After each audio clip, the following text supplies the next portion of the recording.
우리나라에는 공무원이 대단히 많습니다.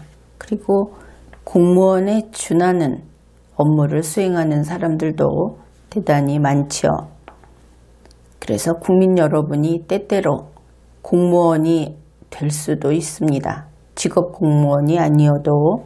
그래서 국민과 공무원은 그 법적 지위가 어떻게 다른지, 그리고 공무원에게는 헌법과 법률이 규정한 어떤 특별한 임무가 있는 것인지, 의무가 있는 것인지, 그것을 알아보기로 하겠습니다. 이것은 여러분과 밀접하게 관계가 있는 겁니다.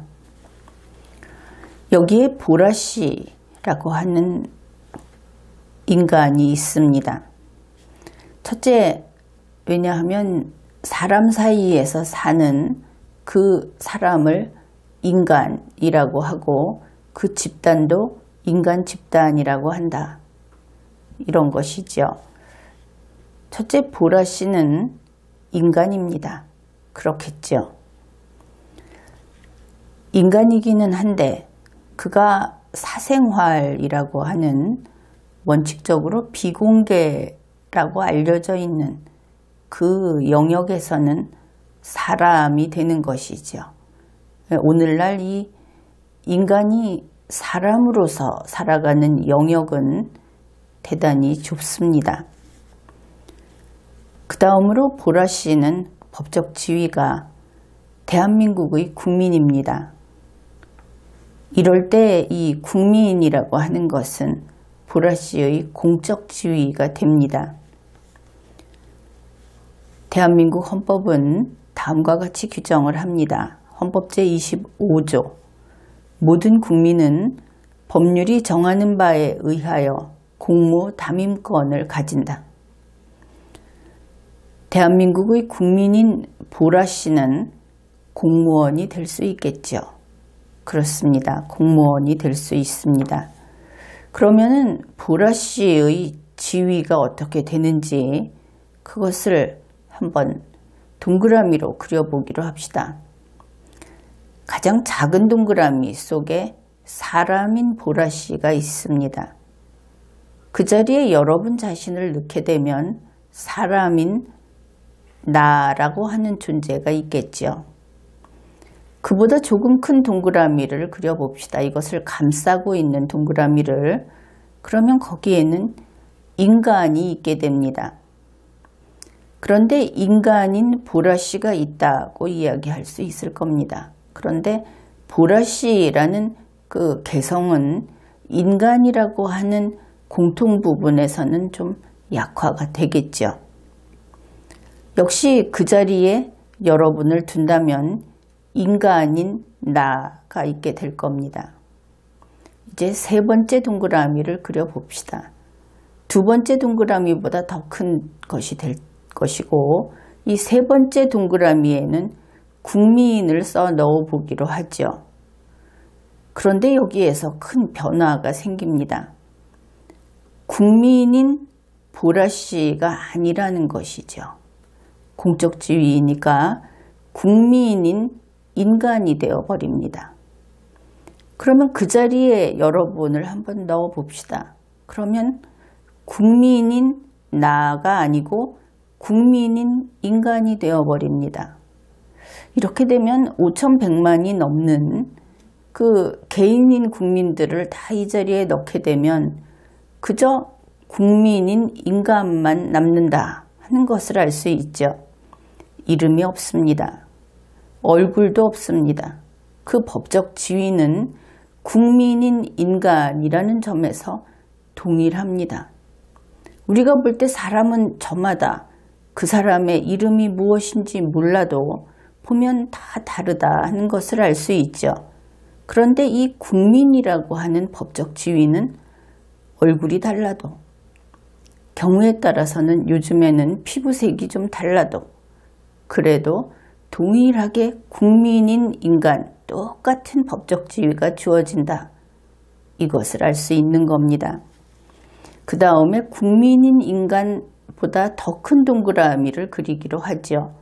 그 더 큰 동그라미에 공무원이라고 써 넣으면 이번에는 국민일 때는 인간이라는 것이 붙어 있었는데 이번엔 이 인간이 떨어져 나갑니다.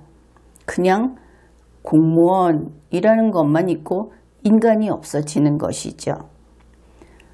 설령 여러분이 국민인 인간이면서 공무원이 됐다고 하더라도 그 자리에 공무원만 쓸 수 있습니다. 인간이 떨어져 나가는 겁니다. 그래서 이렇게 동심원을 여러 개를 겹쳐 그리면서 결국 원으로 된 벤 다이어그램 형식으로 이렇게 표를 그려보면 법적 지위가 이렇게 바뀌어가는 것을 한눈에 확인할 수 있습니다. 이것을 다시 말로 좀 이야기를 해보면 이렇습니다. 사생활의 영역에는 여러분이 혼자 있게 됩니다. 그러니까 앞에서 이야기한 보라씨 같은 경우에는 보라씨 100 상태라고 할 수 있죠. 온통 보라씨만 있는 겁니다. 그런데 인간의 영역에 둘 이상의 사람이 있는 그곳에서 이제 인간의 영역이 생기죠. 그러면 두 사람은 다 두 인간으로 바뀌게 됩니다. 이때 한 공간에 두 인간이 있게 되면 이 둘 사이의 경계선에서 더 앞으로 나갈 수 없게 되죠. 그 한쪽이 여러분이고 한쪽이 보라씨라고 한다면은 이 둘은 각각 조금 전과는 다르게 50밖에 없게 됩니다. 그렇겠죠. 그 다음에 이제 국민의 영역으로 가게 되면 5,100만이 넘는 이러한 국민인 인간이 존재하게 됩니다. 그러면 그 중에 한 명이 당신이다 한다면 당신을 제외한 5,100만이 넘는 다른 사람의 세계로 넘어 들어갈 수 없게 됩니다. 그래서 이때 거기에서 이야기할 수 있는 것은 5,100만의 공존만을 이야기할 수 있고 그리고 거기에서 개인인 국민인 인간은 n분의 1만의 숫자로 표시할 수 있게 된다. 즉 5,100만 분의 1로 표시하게 된다. 이해에 도움이 되기 위해서 숫자를 한번 써보았습니다. 이제 마지막으로 공무원이 남아 있습니다. 공무원의 영역에서 여기에서는 보라씨도 없어지고 여러분 자신도 없어지고 공무원만 있게 되죠. 그 공무원은 인간이라는 것도 떨어져 나간다고 했습니다. 법 로봇으로 된다. 그 설명이 여기에서 명확하게 들어맞는 겁니다. 공무원은 임용이 되거나 선출이 되거나 하게 되죠. 선출을 하는 대표적인 경우는 국회의원, 대통령 이런 경우입니다. 그래서 공무원이 법 로봇이 된다고 했을 때 어떻습니까? 공무원은 인간인 국민하고 법적으로 싸울 수 없겠죠. 이것이 원칙입니다. 따라서 청와대의 어떤 공무원이 국민을 상대로 혹은 법인을 상대로 그래서 인간의 권리를 다툰다고 하는 것은 잘못된 겁니다. 공무원에게는 인간의 권리가 없습니다. 국민인 인간의 권리가 없는 것이죠. 단 그가 공무원의 신분이 아닌 상태에서 공무원의 업무 수행을 하지 않는 상태에서 명예훼손을 당했다든지 하는 이러한 인간의 권리를 침해받았다. 그랬을 때는 다툴 수 있습니다. 그때는 그도 인간이기 때문에 국민인 인간이기 때문에 이 구분은 좀 예민하기는 한데 아주 잘 들여다보고 자세히 이것을 구분을 제대로 해야 하는 겁니다. 대한민국 헌법 제7조 이것은 헌법 제1장 총강에 있는 그러한 조문입니다. 공무원에 대한 조문인데 이것이 제1장 총강에 있다는 것이 이 공무원이라고 하는 법 로봇이 대한민국이라는 국가와 대한민국 국민의 삶에 있어서 대단히 중요한 도구다 하는 것을 알려주는 것이지요. 공무원은 인간이 아니다. 이것을 여러분이 아주 자유자재로 평소에도 혼동하지 않을 정도로 알고 있어야 이 민주주의라든지 법치라든지 하는 시스템이 제대로 그 시스템을 타고 자신의 거기에 대응을 하고 자신의 권리를 행사하고 하는 것들을 자유자재로 할 수 있게 됩니다. 제7조 제1항입니다. 공무원은 국민 전체에 대한 봉사자이며 국민에 대하여 책임을 진다.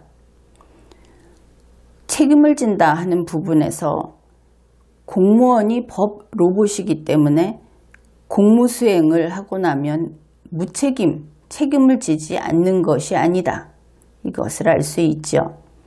왜냐하면 이 법 로봇은 그 속에 생체, 살아있는 인간이 들어가기 때문입니다. 그래서 나는 국민인 인간이 아니고 법 로봇이니까 기계가 무슨 범죄를 저지르느냐 하면서 과거에 법인이 불법행위 능력이 있느냐 없느냐 하는 식으로 빠져나가는 일은 불가능합니다. 헌법이 책임을 진다고 했기 때문에. 제2항입니다. 공무원의 신분과 정치적 중립성은 법률이 정하는 바에 의하여 보장된다. 이 공무원의 신분이라고 하는 것은 여러분이 만약에 공무원이다 한다면은 여러분의 권익을 보장하는 것이 아닙니다.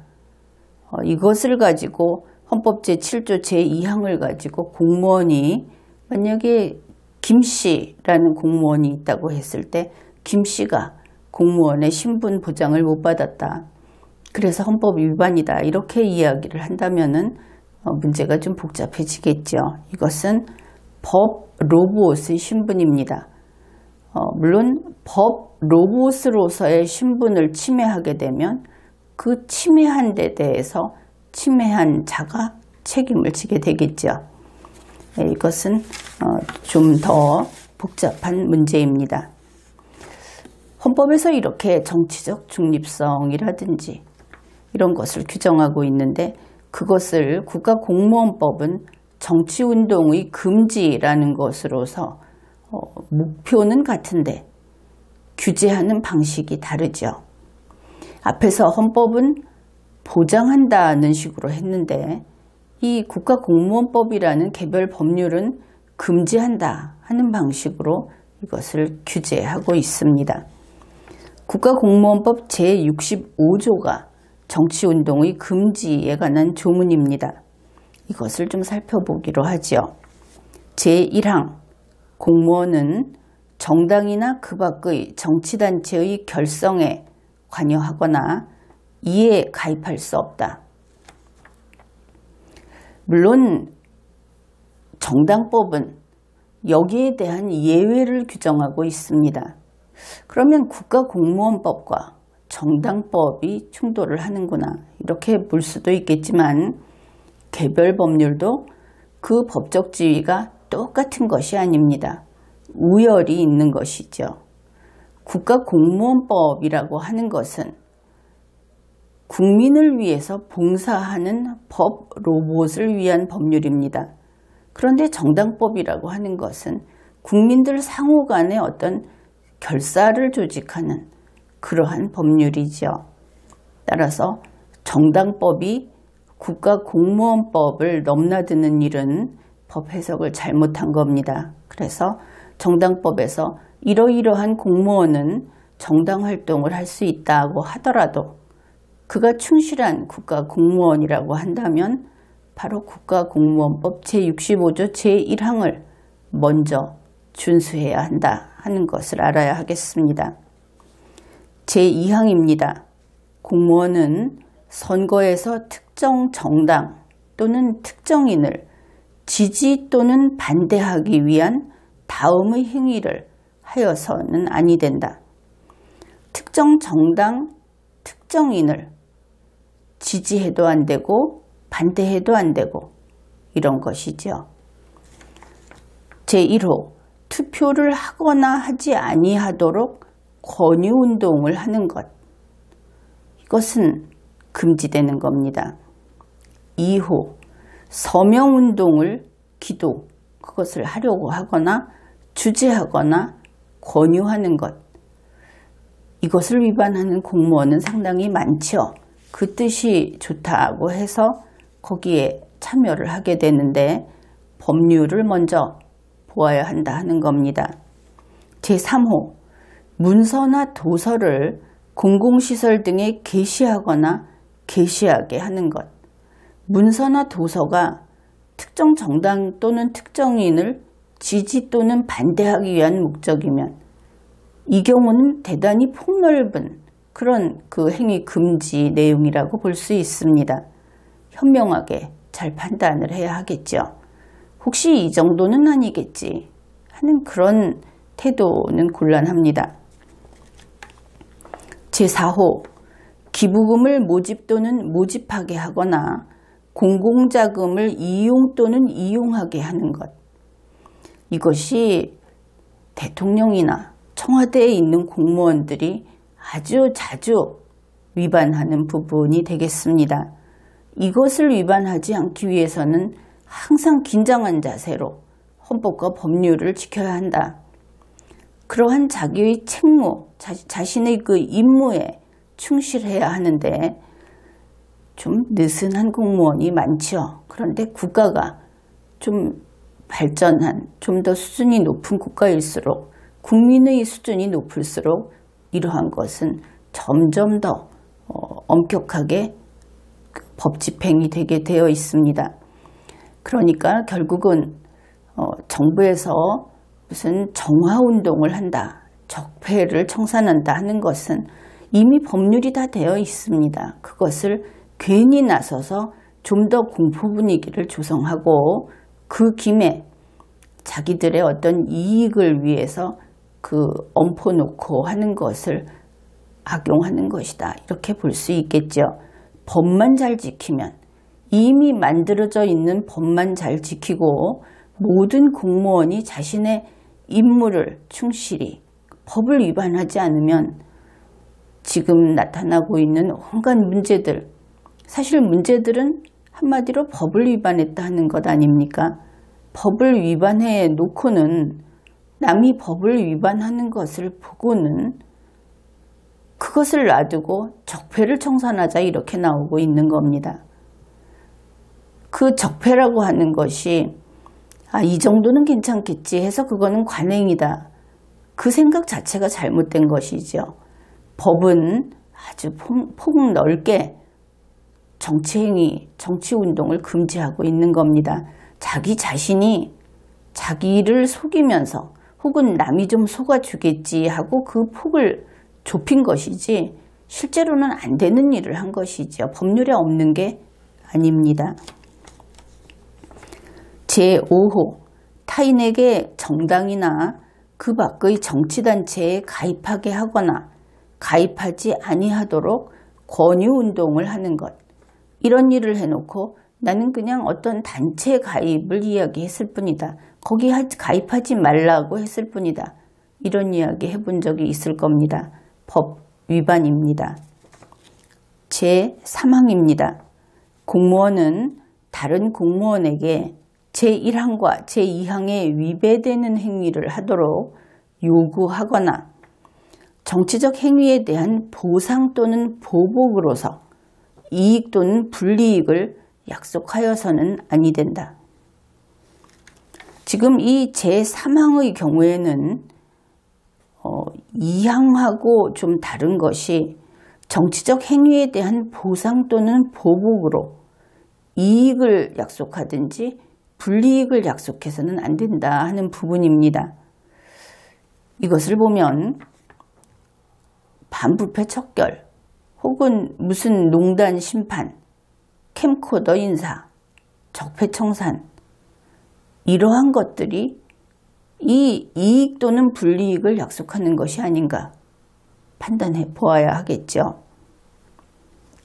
그리고 이러한 위법 행위는 당연히 검찰이 수사를 해야 하고 또 헌법 제65조에 따라서 탄핵을 하도록 되어 있는 그 탄핵 대상 공무원의 경우에는 탄핵도 해야 하는 겁니다.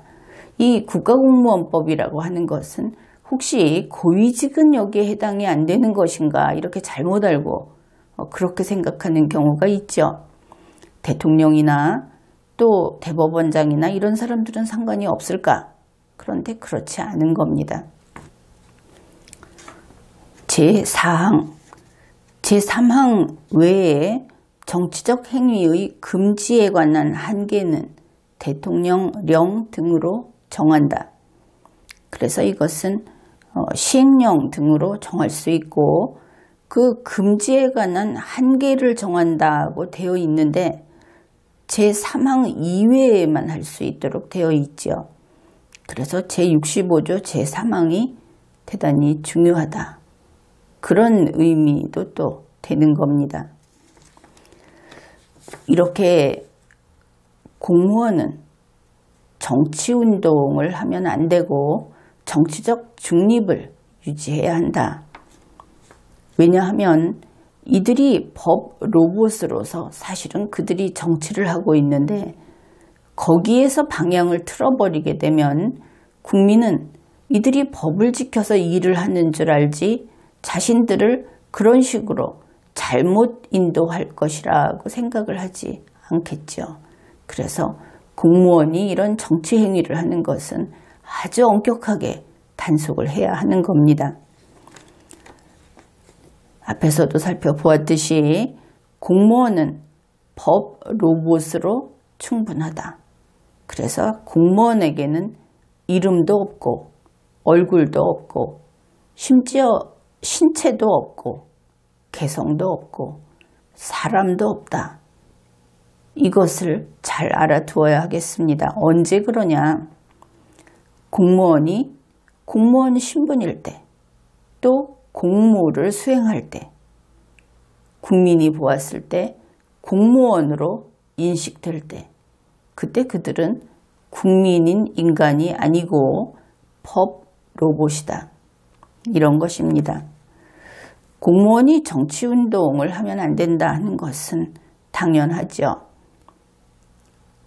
그리고 여기에서 나아가서 정치적 중립성을 스스로 지킬 때, 그럴 때 법 로봇으로서의 그 공무원의 신분이 또 보장이 되는 겁니다. 그것을 깨뜨리게 되면 법에 따른 처벌을 받게 되죠. 대통령과 같은 이 선출직 공무원, 이들은 주로 단기 복무자라고 이야기할 수 있습니다. 선출직은 긴 기간 직업공무원처럼 평생 그렇게 근무하지는 않죠. 여기에 비해서 직업공무원은 정년까지 근무합니다. 이것을 우리는 흔히 평생 이렇게 이야기를 하죠. 그래서 이 둘은 다른 겁니다. 우리나라에서는 이 직업공무원을 늘공, 그리고 선출직 공무원이나 그들이 그 용원처럼 들여온 공무원을 어공 이렇게 이야기를 하는데 사실은 그렇게 들여오는 그런 것은 최소화해야 하겠죠. 어떻든 공무원은 선출직 공무원하고 그 다음에 임용이 되는 그 직업 공무원하고 이렇게 나눌 수가 있는데 선출직 공무원은 진정한 의미의 공무원이라고 할 수는 없습니다. 단기, 그러니까 그들에게는 경력이 쌓이지도 않고 또 그들이 전 과정을 책임지는 사람들도 아니고 그래서 임무를 부여받은 그 기간 동안만 복무를 하죠. 그런데 현재 상황이 어떠냐 하면은 이 직업 공무원인 공무원의 그 척추에 해당되는 직업 공무원이 이러한 선출직 공무원들을 위해서 그들의 압력에 눌려서 정치적 중립성을 지키지 못하는 경우가 종종 있습니다. 그렇게 하게 되면 직업 공무원이 파면을 당하고 처벌을 받게 되죠. 이러면 대한민국으로서는 대단히 큰 피해를 입게 되는 겁니다. 공무원의 그 뼈대, 척추 특수에 해당되는 직업공무원이 이 권력을 행사하는 선출직 공무원 때문에 부서져 나가는 이런 일이 생기니까 바로 그래서 이러한 선출직 공무원이 직업공무원에게 힘을 행사할 수 없도록 법은 분명히 그렇게 규정을 하고 있습니다. 대통령이라고 하더라도 흔히 말하는 그 하급직 공무원에게 직접 업무에 대해서 관여할 수 없도록 해놓고 있죠. 이것을 좀 깨뜨리고 있는 것이 정부조직법입니다. 정부조직법의 위헌성이 그런 부분이 있기는 있습니다. 이것을 고쳐나가야 할 것이고, 어떻든 직업공무원은, 선출직 공무원은 저자들은 단기복무자다. 이것을 잊지 말고 반드시 헌법과 법률을 지키고 또 정치적 중립성을 지켜야 한다 하는 그것을 그 상관의 명령보다 더 위에 있는, 당연히 위에 있겠죠. 헌법과 법률이니까. 그래서 반드시 지켜야 되는 그런 그 자신의 규범이다. 피할 수 없는 것이다 하는 것을 다시 한번 명심할 필요가 있습니다. 이렇게 정치적 중립성을 유지하는 공무원에게 압력을 행사한 대통령이라든지 하는 그런 그 선출직 공무원 혹은 상급자들, 그들을 처벌할 수 있는 법 절차는 역시 잘 마련이 되어 있습니다. 그러니까 시간이 좀 걸리긴 하더라도 정의는 반드시 그 자리를 지키고 정의는 실현이 된다 하는 것을 믿어야 하겠습니다. 지금까지 리걸마인드 연구소였습니다.